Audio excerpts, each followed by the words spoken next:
lens distortion. So there is a problem with the earlier thing I said about correcting vertical lines, and that's that the ability to correct vertical lines becomes harder and harder as your lenses get wider and wider.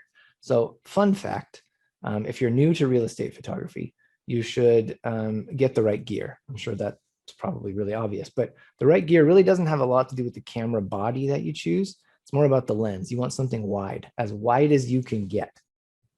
And a lot of people, when they start, already have lenses that they're trying to use, and they're, something general like a 24 to 70 or 18 to 55 in crop sensor or whatever. Those lenses are not acceptable. Don't even waste your time. Trust me on that. You're going to make more work for yourself and you're going to lose clients. The proper range in terms of focal length of lenses that you want to be having for real estate photography is in the sort of crop sensor in the 10 to 10 millimeter, 12 millimeter sort of range. And then full frame, you want to be like 14 to 17, somewhere in there. There's not a huge difference between them, but sometimes people like to have the ability to have a wider image so they can crop in.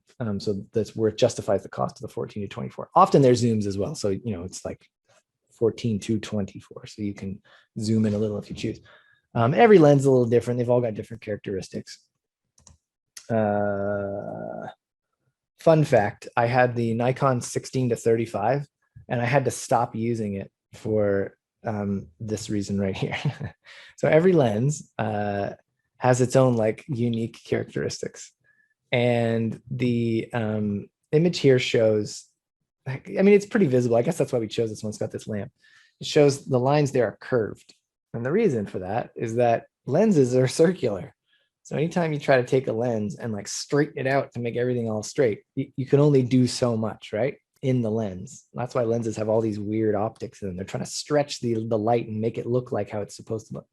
But it's really all going through a circle. So that complicates things.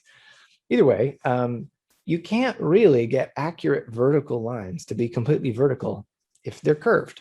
It's very hard to do because they're not going to be straight right from the beginning. So something that you can do, you should do, is correct that. It's very simple to do. Often it involves clicking one checkbox in Photoshop, or it might be doable on camera if you're not shooting raw, but you probably will be after this. So what you're trying to do is you are trying to take that curvature and stretch it out in post. So you cannot fix this on site. This is something that you always fix in post. And when you do that, you're going to get something that looks like this. There you go. I hope that was visible. So this line, for example, and this line are now straight. If I go back to the other one, you see that they're curved. Now, another thing you'll notice too is that there's vignetting in the corners of the frame. So that gets corrected as well, typically at the same time. So when you are attempting to correct your vertical lines, it's a good idea to do this first to correct the lens distortion. In Photoshop or Camera Raw, there's like a tab, I think it's for lenses or something, and you go down and you click a checkbox and it just goes bloop and it corrects it. Every lens is different, so you might have to do it manually if you have a weird one that doesn't have a profile. So Photoshop and Lightroom have automatic profiles for some of the bigger manufacturers like Canon and Nikon. So if you're using something that doesn't have a profile, you'll have to adjust it manually. But once you figure out what it is manually, it's like a typical setting, like +4. You just always do the same little adjustment. When you correct that, this goes into creating really professional, consistent results. It really cleans images up and makes them look good.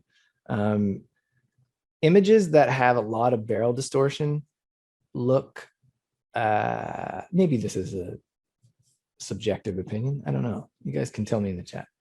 But they look like they're shot on a GoPro, and GoPro is not known for being a professional, having a professional look. It looks more like an action cam than it looks like a professional real estate image. So barrel distortion, not only does it prevent you from creating really straight vertical lines, but it also gives you that weird fisheye effect, which doesn't look professional.